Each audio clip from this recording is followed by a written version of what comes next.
Nagbibiro ka ba, miss? Alam mo namang wala akong order na buko juice at buko salad. Madam, kung ayaw niyo pong magbayad, mapipilitan po akong tumawag ng polis.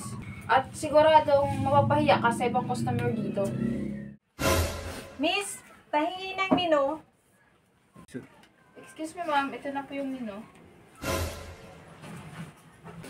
Order nga ako nitong ulam nyo na tag 75 pesos. Plus 1 rice na 20 pesos ang serving. At juice na 50 pesos. Bali, 145 lahat, no, miss?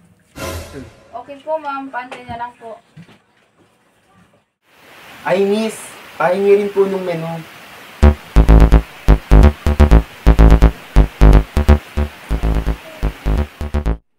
Miss Waiter, excuse me po. Miss, tapos na akong kumain. Ito na yung bayad ko. 145. Ma'am, kulang po yung binayad nyo. Nasa 450 po yung bills nyo. Ha? Ano? Paano nangyari naging 450 ang bills ko? Isang ulam, isang kanin at isang juice lang ang order ko. Eh madam, nag-order po kayo ng buko salad at isang buko juice kaya lumaki yung bills nyo. Nagbibiro ka ba, miss? Alam mo namang wala akong order na buko juice at buko salad. Kaya nga, ang order ko, isang kanin, isang juice, at saka isang ulam lang ang order ko kasi kulang ako sa budget. Madam, hindi po ako nagbibiro. Kailangan nyo po ang bayaran ng halagang ito. At imposible naman na wala kang pera dyan. Mamahalin nga yung suot mong damit tsaka bag. Eh, miss, kung ayaw ko magbayad, bayaran ko lang kung ano lang yung kinain ko. Isa itong panluloko ang ginagawa mo. Madam, kung ayaw niyo pong magbayad, mapipilitan po akong tumawag ng polis. At sigurado, mapapahiya ka sa ibang customer dito. Oh, Kylie, ano bang problema dito? Manager, ayaw magbayad ng customer ng tama. Manager, sobrang kasi yung sinisingil ng waitress nyo. Isa pa, pinagbintangan niya akong umorder ng pagkain na hindi ko naman kinakain.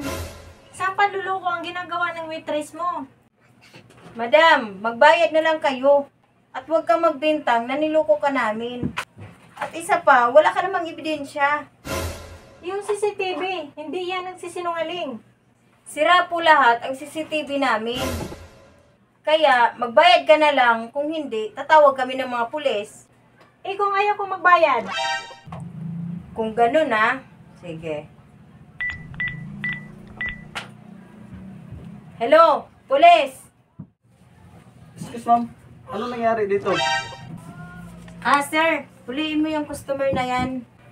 Ayaw kasi magbayad sa order niya. pero Sir Police, sobra-sobra ang siningil niya sa akin. Sila ang manluloko.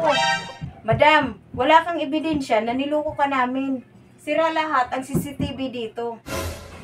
Pwes, kung sira ang mga CCTV nyo dito, sa akin hindi, Mamang Police. Isa akong vlogger. At sadyang inimbestigahan ko ang restaurant na ito.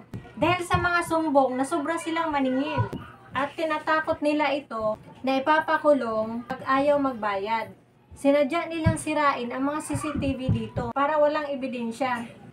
Kaya nagdala ako dito ng sarili kong videographer. Ha? Ano? Bakit naging 450 ang babayarin ko? Isang ulam, isang kanin at juice lang ang order ko. GM, halika nga. Nakuhanan mo ba lahat ng mga pangyayari? Opo, madam. Nabidyohan ko po lahat ng pangyayari.